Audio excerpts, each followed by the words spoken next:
Salut à tous, on se retrouve ce soir pour une nouvelle recette de dessert. Il y a quelque temps, j'ai reçu par mail celle que je vais vous présenter de crème dessert au chocolat Milka. Je me suis dit ça, il faut vraiment que je teste parce que vous connaissez la passion de Martin pour le chocolat Milka. Donc, je l'ai testé aujourd'hui pour une grande première. Les enfants ont goûté ce soir. Je vous laisse avec tout. Franchement, si je la publie, vous savez que déjà, c'est un succès. Bien sûr, comme d'habitude, je vous mets la liste des ingrédients en barre d'infos. Bon visionnage et vous pouvez tester sans souci. Et à la limite, vous pouvez même changer la marque du chocolat si vous préférez. Soit mettre du plus noir, du Toblerone ou voilà, vous pouvez varier ça selon vos goûts et vos envies. Je vous laisse avec la vidéo. Salut à tous. Recette. Il vous faudra 40 centilitres de lait entier, 20 centilitres de crème fraîche liquide entière, 150 g de chocolat Milka, 40 g de sucre, une pincée de sel, 3 jaunes d'œufs et une bonne cuillère à soupe de maïzena. Première étape, il va s'agir de mélanger les 3 jaunes avec le sucre jusqu'à ce que ça blanchisse. Puis on rajoutera la maïzena et la pincée de sel. Je vais faire ça en vous mettant de la musique parce que niveau oreille, ça va être douloureux.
Très rapide, ça n'a pas super réellement blanchi mais c'était bien mousseux et il faut dire que les jaunes d'œufs étaient très orange et puis le sucre est roux, donc voilà.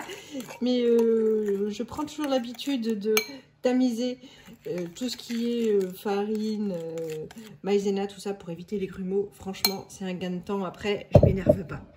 Deuxième étape, je prends de l'avance, je fais des plus petits morceaux avec mes tablettes de chocolat. Ma tablette et demie de chocolat. Ça sera plus facile pour mettre à fondre.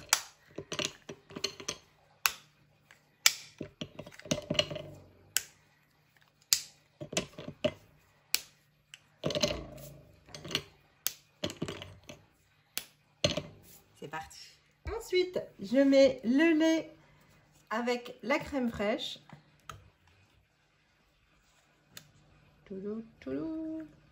J'essaye de ne pas être tout éclaboussé.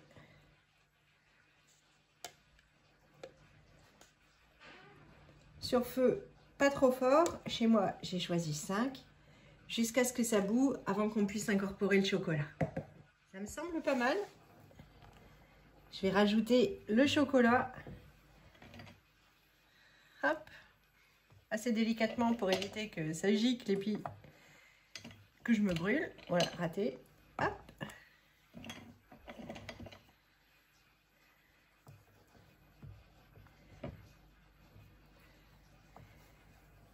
Et je vais remuer comme ça jusqu'à ce que tout soit bien fondu. Une étape ultra rapide. Voilà. c'est déjà fondu. Franchement, je sais même pas si ça a pris 30 secondes.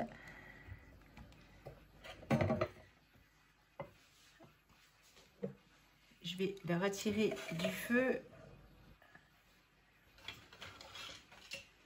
Je vais en prélever une toute petite partie. J'ai rajouté ma pincée de sel là-dedans pour que ça se réchauffe doucement, délicatement et que ça évite de me faire une omelette. Hop.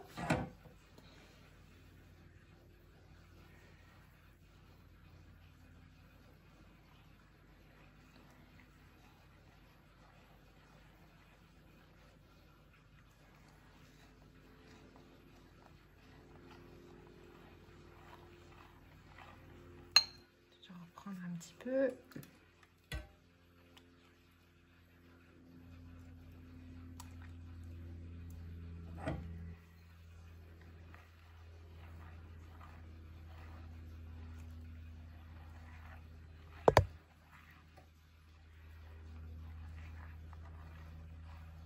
Je pense que c'est bon. Je vais tout réincorporer dans la grosse casserole.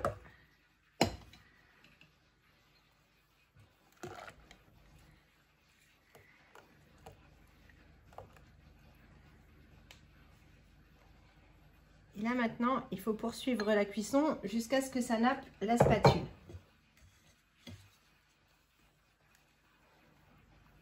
Minute tout pile, on voit le changement de texture. Ça nappe bien la spatule.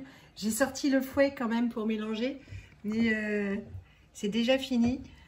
On va remplir les petits pots. Je vais tout transvaser dans ma carafe pour éviter d'en mettre partout. Mais ça a l'air super sympa. C'est trop chaud pour que je puisse goûter.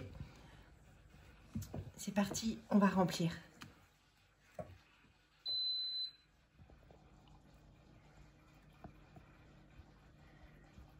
Alors, dans la recette, c'était donné pour 6 pots. On va voir ce que ça fait. J'ai intérêt à faire des pots équitables.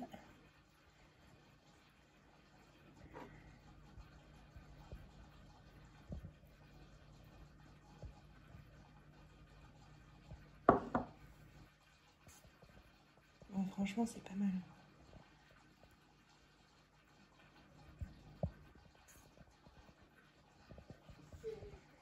Voilà ce que ça donne avec les ingrédients. Franchement, c'est plutôt bien. Je vais les laisser refroidir à température ambiante, les filmer et les mettre pour plusieurs heures au frigo. Après 2 bonnes heures au frigo, voici à quoi ça ressemble. Je vais appeler Tintin pour goûter. Vas-y mon Tintin, ça te plaît déjà? C'est très bon. C'est à quoi? Milka? Ouais, ça sent bien le chocolat Milka? Ouais. Est-ce que ça te plaît aussi bien que ce qu'on achète? Oui. Pour de vrai? Oui. Pour de vrai? Oui. Ah bah t'y retournes, ça doit pas être mauvais.